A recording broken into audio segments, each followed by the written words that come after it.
Hey everyone, welcome to All Star Hoop Talk, your place for all things basketball. We're your hosts, Shane, and Ethan.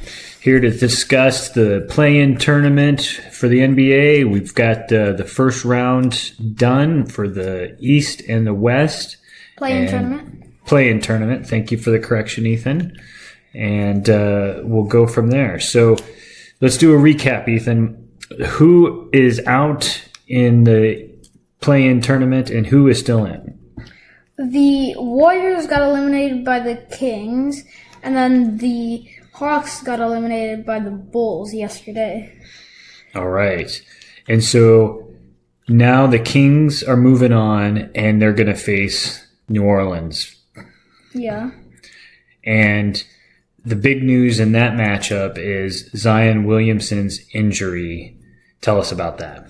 Well, he suffered a left hamstring injury, I think late in the game against the Lakers, and he already had 40 points, but he went out and their team just lost by 4. If he was in, they probably would have won, but because of that loss, they're going up against the Kings, and without Zion Williamson, I think the Kings might win.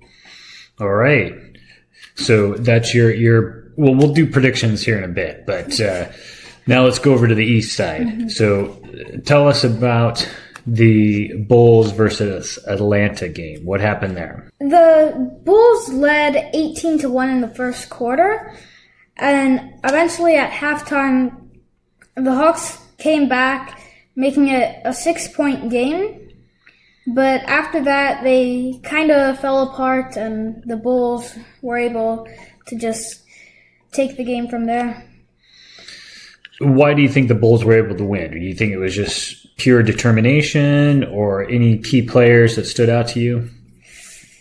Well, no. I kind of just think the Hawks maybe got tired. Yeah. And what about Trae Young? Do you think he got tired?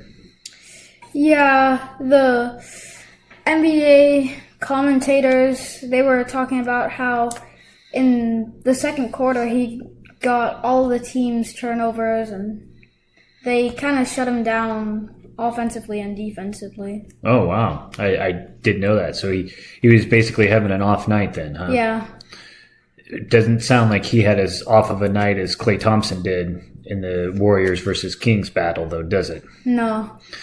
Did Trae Young, what was his numbers? Did he score anything? Did he have any stats at all that you're aware of? Yeah, he scored. I watched him draining a three-pointer. He did have stats. I don't know the stats exactly, but I do know that he scored, probably had a few assists and a few rebounds.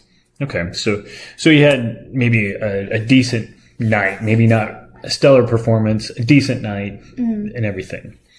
So then we kind of alluded to it, but let's go over to the Kings Warrior game and the struggles that Klay Thompson had that night. Tell us about that. Well, they were able to shut Klay Thompson down really early in the game. He shot 10 shots, didn't make any shots, and that's the first time he hasn't scored in a single game since his rookie season.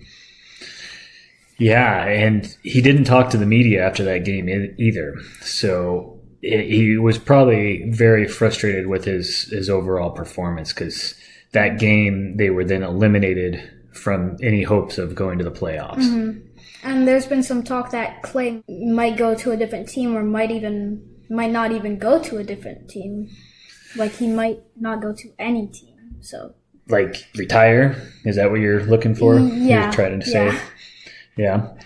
And why is it that he might go to a different team? Why is there that speculation? He's going to be a free agent in the offseason, which has already started for the Warriors, and any team could sign him if they have enough money. Yeah, I mean, other than his performance on Tuesday night, trying to remember what day it is, and it was Tuesday night, he just was not having a good game on Tuesday, but other than that, he's an awesome player, great player. He's won 4 NBA championships.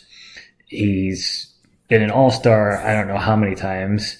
I mean, he's an overall great player. Now, after he's had his injuries in the finals years back and everything like that, he's struggled. He's been out of basketball for a while. He came back, and he just didn't seem to be the same Klay Thompson that we knew before. Don't you agree? Yeah, definitely. And do you think that affected his performance in these last couple of years? Yeah, ever since then, he's kind of been off. He's still had some good games, but not as good of games before he had the injury. Right. But he was still a threat like none other. I mean, there was games where he would be on his game and he would be draining three-pointers like none other. So he was still the threat, but he didn't have that edge like he had before his injuries, right? Yeah. And that's probably because of the injuries, and he's probably conscious of that and thinking, hey, I don't want to be out again. I don't want to be injured. And so I get it. Nobody wants to be hurt. You want to play, right? Yeah.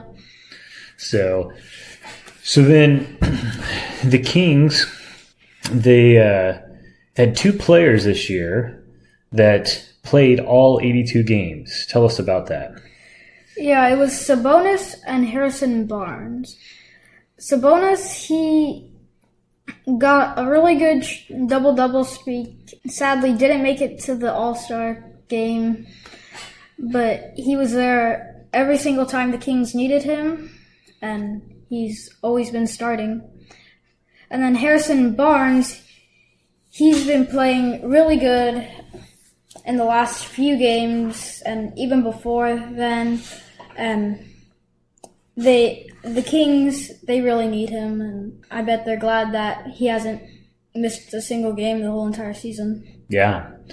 No, and, Harrison Barnes is the only player on the team that has the championship ring, and so he brings that kind of leadership to the team. And Sabonis, his work ethic, like you said, is just day in and day out, just going there, getting the ball, making the points, making the rebounds, and just helping the team and everything. And like you said, he had numerous double-doubles games this year, set records in that, and he had a lot of triple-double games as well. So he was all around a should-have-been all-star. Unfortunately, he was not. So do you think that's going to motivate the Kings to overcome the Pelicans, who they haven't won against at all this year?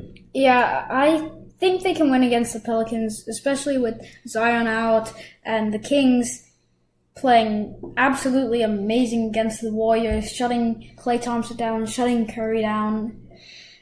Well, they didn't completely shut Curry down. He did score. Yeah. But they didn't shut him down exactly like Thompson. I think that's what you meant, right? Yeah, he scored every now and then, but not like in the championship where he would just always score. Yeah, I can't remember. I'd have to look it up. But I think Curry had 20-some points maybe, which is very impressive still, but we're used to seeing, Curry in the playoffs where he starts shooting it up there for 30, 40 points a game.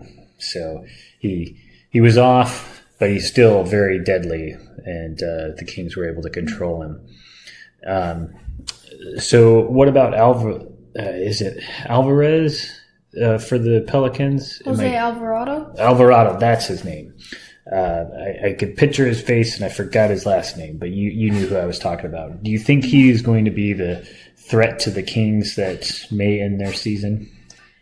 Yeah, he is a threat. He can pass the ball. He can score the ball.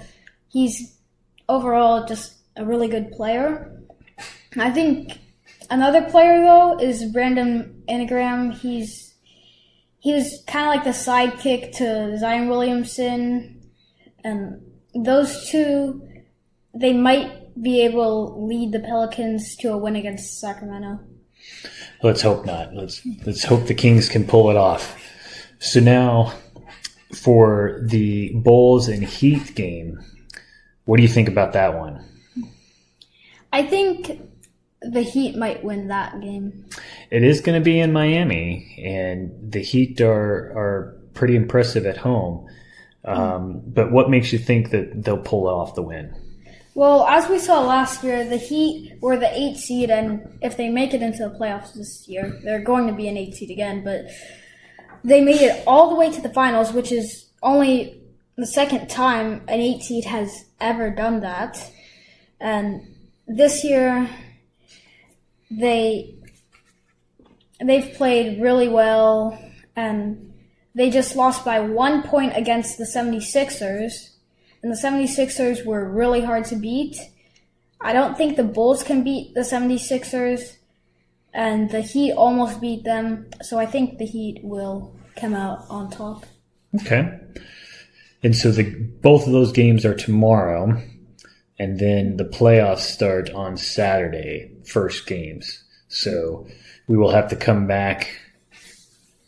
What do you think? Maybe Saturday or Sunday and see how the predictions went. And then we can see if the first round of playoff games are going as well, right? Yeah, Sunday is when the last few of the first games of the first round are done. Yeah.